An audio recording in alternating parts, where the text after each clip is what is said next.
छोटे बड़े पदाधिकारी एवं कार्यकर्तागण, आज आप लोग यहाँ अपने मध्य प्रदेश स्टेट में विधानसभा के लिए हो रहे आम चुनाव में अपनी पार्टी के उम्मीदवारों के समर्थन में मुझे सुनने के लिए भारी संख्या में यहाँ इकट्ठा हुए हैं, तो उसके लिए मैं आप सभी लोगों का हार्दिक दिल से आभार प्रकट करती हूँ। और अब मैं सबसे पहले अपनी पार्टी के संबंध में ये कहना चाहूँगी, हमारी पार्टी ये चुनाव आपके मध्य प्रदेश स्टेट की अधिकांश विधानसभा की सीटों पर पूरी तैयारी व दमदारी के साथ लड़े। अर्थात हमारी पार्टी ने इस चुनाव में यहाँ केवल गोंडवाना गणतंत्र पार्टी को छोड़कर अन्य किसी भी पार्टी के साथ किसी भी प्रकार का कोई चुनावी समझौता आदि नहीं किया। इसके साथ ही हमने बीएसपी से जुड़ने की तादाद को ध्यान में रखकर फिर उस अनुपात में ही यह सब समाज के लोगों को टिकट दी है। लेकिन अब मैं इस हो रहे विधानसभा चुनाव में आप लोगों का ध्यान अपनी पार्टी बीएसपी को कामयाब बनाने के लिए कुछ जरूरी बातों की तरफ दिलाना चाहती हूँ।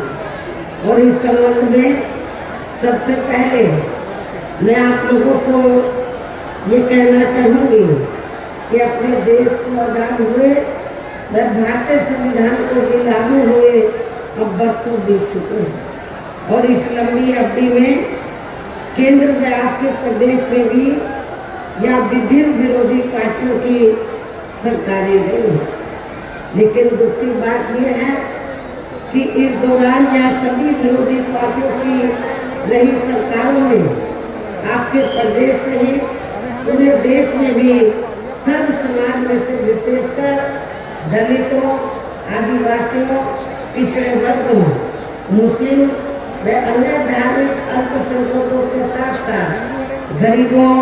मजदूरों, किसानों, व्यापारियों एवं अन्य मेहनत लोगों का भी पूर्ण रूप से विकास में उत्थान आदि नहीं हो सका है, जिनकी सरकारों की नीतियों व कार्यशैली को अब इन्हें और ज़्यादा आजमाने की जरूरत नहीं है। और जहाँ मैं आप लोगों को ये भी बता देना चाहती हूँ कि जब अंग्रेज भारत को छोड़कर गए, अपना देश आज़ाद हुआ, तो आज़ादी के बाद तो केंद्र और ज्यादातर राज्यों में कांग्रेस पार्टी सत्ता में आसीन रही लंबे अरसे तक। लेकिन कांग्रेस पार्टी के हुकूमत के दौरान ना तो दलितों का उत्थान हो सका, न आदिवासियों का, न पिछड़े वर्गों का, न मुस्लिम अन्य अकलियतों का, और न ही अपर कास्टों से गरीब लोगों का। जब हमको लगा खास तौर से कि वीकर सेक्शन का उत्थान और पिछड़े वर्ग का उत्थान कांग्रेस पार्टी में नहीं हो सकता है, तो तब फिर हमें अपनी अलग से पार्टी बनानी पड़ी। यदि कांग्रेस ने कुछ किया होता तो हमें अपनी अलग से पार्टी क्यों बनानी पड़ी, क्यों बनाने की जरूरत पड़ती। परंतु जब बाबा साहब डॉक्टर अम्बेडकर ने अपने जीते जी ये कहा था, आपको मालूम है कि जब आजाद भारत में पहली केंद्र की सरकार बनी तो वो लॉ मिनिस्टर बने, कानूनी मंत्री बने सेंटर में। तो बाबा साहब डॉक्टर अम्बेडकर ने तो कांग्रेस को ये कहा, पंडित जवाहरलाल नेहरू एंड कंपनी के लोगों को ये कहा, बाबा साहब डॉक्टर अम्बेडकर ने, कि दलितों, आदिवासियों का आरक्षण का कोटा पूरा होना चाहिए, और जो पिछड़े वर्ग के लोग हैं उनको जो आरक्षण नहीं मिला है तो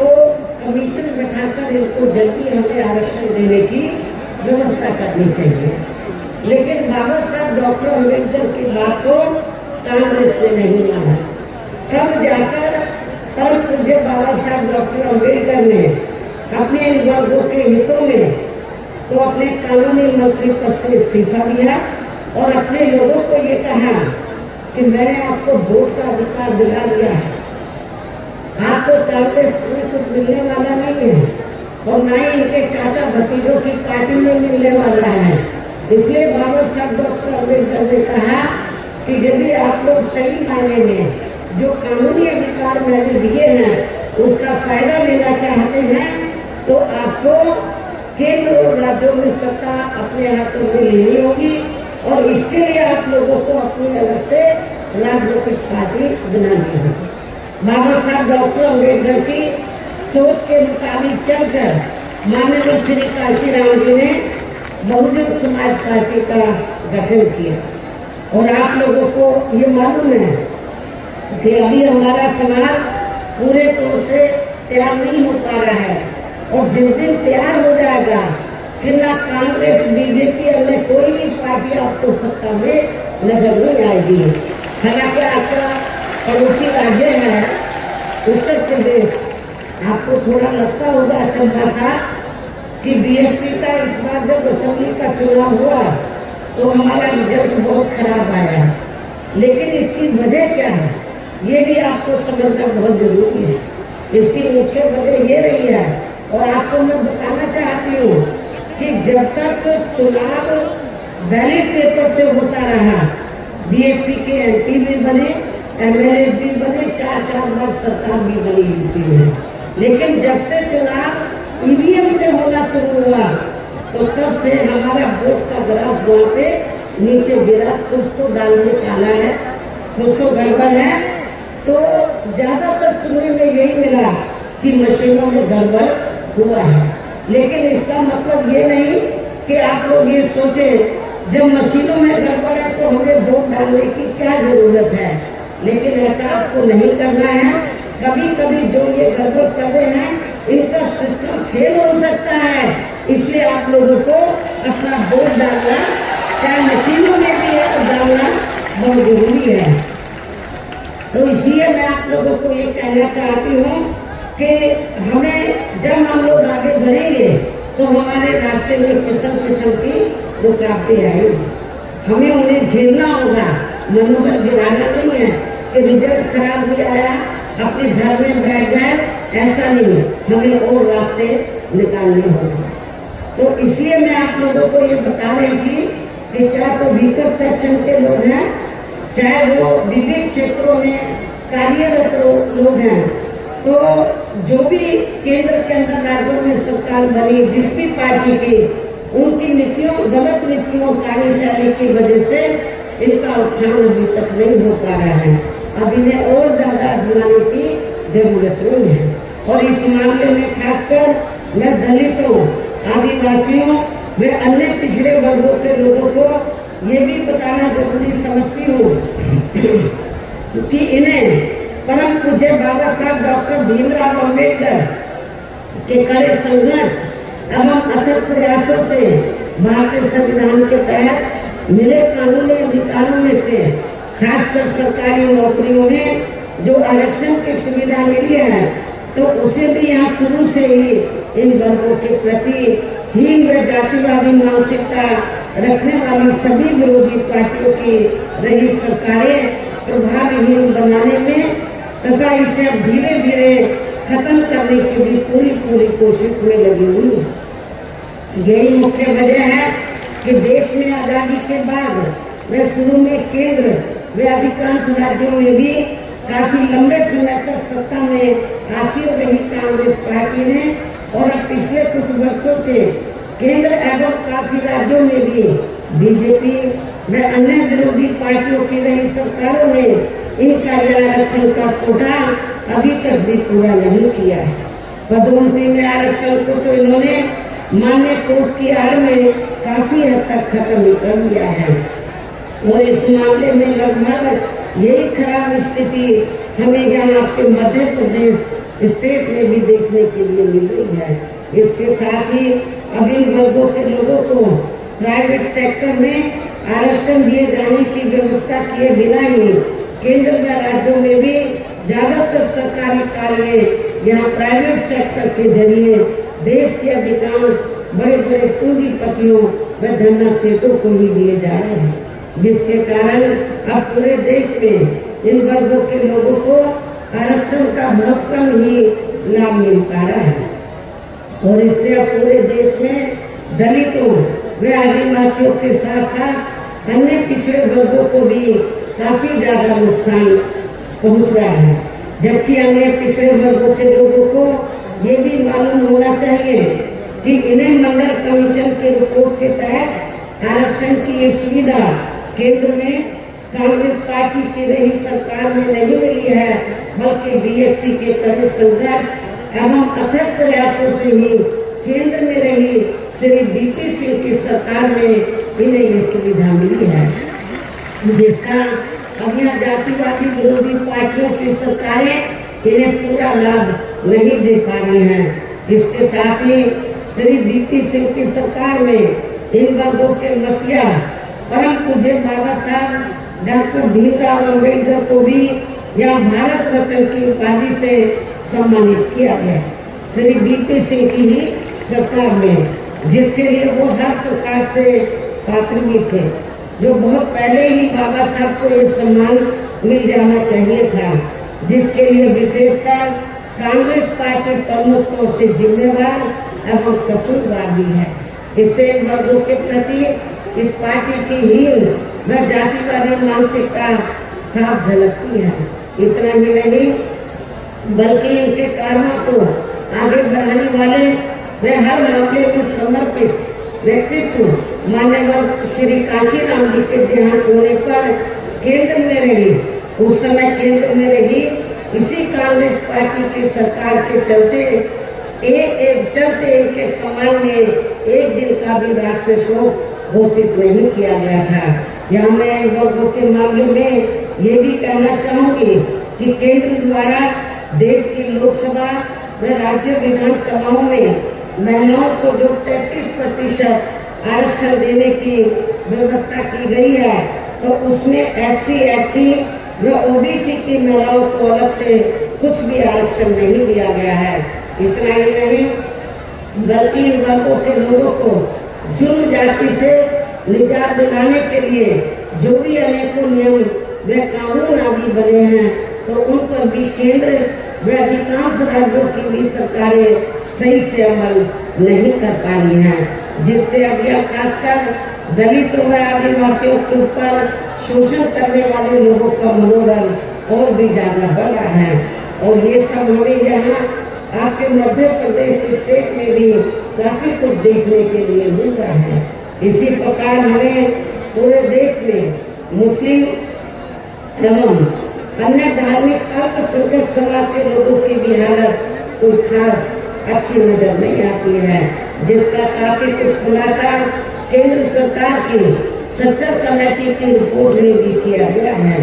इनके साथ साथ अपर कास्ट समाज में से खासकर गरीब लोगों की भी आर्थिक स्थिति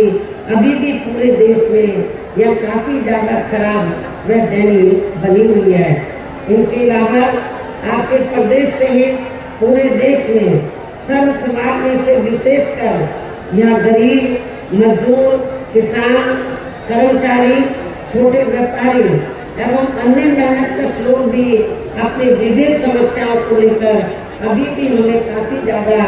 दुखी ही नजर आते हैं। और इनमें से किसान वर्ग को केंद्र की भाजपा सरकार द्वारा बनाई गई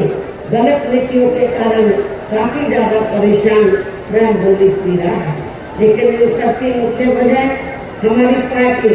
केंद्र व आपके मध्य प्रदेश स्टेट में भी यहाँ अब तक रही सभी विरोधी पार्टियों की सरकारों की जातिवादी, पूंजीवादी व संकीर्ण मानसिकता के तहत बनाई गई उनकी गलत नीतियों एवं गलत कार्य प्रणाली को ही काफी हद तक जिम्मेवार मानकर चलती है। और इस मामले में खासकर इनकी गलत आर्थिक नीतियों की वजह से ही आए दिन जहाँ पूरे देश में गरीबी, बेरोजगारी व महंगाई आदि भी काफी ज्यादा बढ़ रही है। हालांकि इस मामले में शुरू से ही हमारी पार्टी केंद्र व राज्य सरकारों से भी हर स्तर पर ऐसी नीति अपनाने की लगातार ये मांग करती आ रही है कि देश में कुछ गिने चुने पूंजीपतियों व धन्ना सेठों का विकास होने की बजाय बल्कि यहाँ गरीब व आम लोगों का ही विकास होना चाहिए। तभी फिर सही मायने में यहाँ की आम जनता अपनी गरीबी, बेरोजगारी, महंगाई व अन्य और भी समस्याओं से काफी हद तक निजात पा सकती है। इसके साथ साथ अब अपने देश में भ्रष्टाचार भी हर स्तर पर काफी ज्यादा बढ़ रहा है, जिससे आपका खुद का अपना मध्य प्रदेश स्टेट भी अछूता नहीं रहा है। और इन सब के लिए हमारी पार्टी आजादी के बाद से लेकर अभी तक केंद्र व देश के अधिकांश राज्यों में तथा आपके खुद के अपने मध्य प्रदेश स्टेट में भी ज्यादातर सत्ता जहाँ गलत पार्टियों में से खासकर कांग्रेस, बीजेपी व इनकी सहयोगी पार्टियों के हाथों में ही आने को मानकर चलती है। और इन सभी विरोधी पार्टियों को हमारी पार्टी इसलिए जिम्मेदार मानकर चलती है क्योंकि आजादी के बाद से लेकर अभी तक लगभग ये सभी विरोधी पार्टियां केंद्र में देश के अधिकांश राज्यों में भी ज्यादातर यहाँ बड़े बड़े पूंजीपतियों व धन्ना सेठों की ही आर्थिक मदद से सत्ता में आती रही है। और सत्ता में आ जाने के बाद फिर ये पार्टियां अधिकतर मामलों में अपनी आर्थिक व अन्य सभी नीतियां यहाँ आम जनता की समस्याओं को दूर करने के हिसाब से तैयार नहीं करती हैं, बल्कि देश के उन बड़े बड़े पूंजीपतियों व धंधा सेठों को ही फायदा पहुंचाने के हिसाब से अपनी अधिकांश नीतियां तैयार करती हैं, जिनके धन व बल से चुनाव लड़कर ज्यादातर ये पार्टियां केंद्र व आपके राज्य सहित देश के अन्य राज्यों में भी अभी तक यह सत्ता में आती रही है, जिसके कारण ही अब पूरे देश में व आपके खुद के अपने प्रदेश में भी अभी भी हमें यहाँ सब समाज के लोग अधिकांश मामलों में अपनी विभिन्न समस्याओं को लेकर काफी ज्यादा दुखी व परेशान ही नजर आते हैं। जबकि पूरे देश में बीएसपी ही अकेली एक ऐसी पार्टी है जो विरोधी पार्टियों की तरह देश के बड़े बड़े पूंजीपतियों व धन्ना सेठों की आर्थिक मदद से नहीं बल्कि अपनी पार्टी के ही आम कार्यकर्ताओं की आर्थिक मदद से चुनाव लड़कर या केंद्र व राज्यों की सत्ता में आना चाहती है, ताकि हमारी पार्टी सत्ता में आने के बाद फिर बिना किसी दबाव के वे आजाद होकर सर्व समाज के लोगों की सभी समस्याओं का समाधान करके उन्हें हर मामले में वे हर स्तर पर यह खुशहाल बना सके। और इसी आधार पर चलकर ही आबादी के हिसाब से देश के सबसे बड़े प्रदेश उत्तर प्रदेश में 4 बार हमारी पार्टी ने अपने नेतृत्व में वहाँ सरकार भी बनाई है। और हमने अपनी सभी चारों नई सरकारों में अपनी पार्टी की विचारधारा एवं सिद्धांतों के तहत चलकर वैसे तो वहाँ सर्व समाज के हितों का पूरा ध्यान रखा है, लेकिन सभी मामलों में प्राथमिकता पहले हमने वहाँ सर्व समाज में से उन दलितों, आदिवासियों, पिछड़े वर्गों, मुस्लिम व अन्य धार्मिक अल्पसंख्यकों के साथ साथ गरीब एवं असहाय लोगों को ही दिया है, जिनकी वहाँ हर मामले में वे हर स्तर पर सभी विरोधी पार्टियों की रही सरकारों में उनकी हीन, जातिवादी, संकीर्ण व पूंजीवादी सोच होने के कारण काफी ज्यादा उपेक्षा की गई है। इसके साथ साथ हमने उत्तर प्रदेश में गरीब एवं बेरोजगार लोगों को दूसरी पार्टियों की रही सरकारों की तरह वहाँ मामूली सा बेरोजगारी भत्ता न देकर बल्कि उन्हें बड़ी तादाद में सरकारी एवं गैर सरकारी क्षेत्रों में स्थायी रोजगार भी उपलब्ध कराए हैं। साथ ही गरीब भूमिहीन लोगों को खेती करने के लिए उन्हें फ्री सरकारी जमीन भी दी है, जिससे वहाँ लाखों गरीब लोगों को फायदा पहुंचा है। आवासहीन लोगों के तो सरकारी खर्चे से पक्के मकान बना कर दिए। ऐसे अनेकों जनहित की योजनाएं हमने वहाँ पर चलाई थी, जिसका फायदा गरीब लोगों को पहुँचा है। इसके अलावा हमारी पार्टी की रही सरकार ने वह विभिन्न क्षेत्रों में लगे लोगों के साथ साथ छात्रों, युवाओं, महिलाओं एवं बुजुर्गों आदि के हितों में भी अनेकों महत्वपूर्ण एवं ऐतिहासिक कार्य किए हैं, जिनसे उन्हें काफी ज्यादा लाभ पहुंचा है। साथ ही हमने उत्तर प्रदेश में सर्व समाज के लोगों के ऊपर किसी भी प्रकार की कोई जुर्म जाति आदि भी नहीं होने दिए हैं। इतना ही नहीं बल्कि हमारी पार्टी की रही सरकार ने वह अपने देश में दलित एवं अन्य पिछड़े वर्गों में समय समय पर जन्मे हमारे महान संतों, गुरुओं व महापुरुषों में भी खासकर महात्मा ज्योतिराव फुले, छत्रपति शाहू महाराज, श्री नारायण गुरु, श्री बिरसा मुंडा, बाबा साहब डॉक्टर भीमराव अम्बेडकर एवं मान्यवर श्री काशीराम जी आदि को भी विभिन्न रूपों में पहली बार वह पूरा आदर सम्मान किया है, जिन्हें विरोधी पार्टियों के लोग अभी तक भी आसानी से हजम नहीं कर पा रहे हैं। इस प्रकार से उत्तर प्रदेश में हमारी पार्टी ने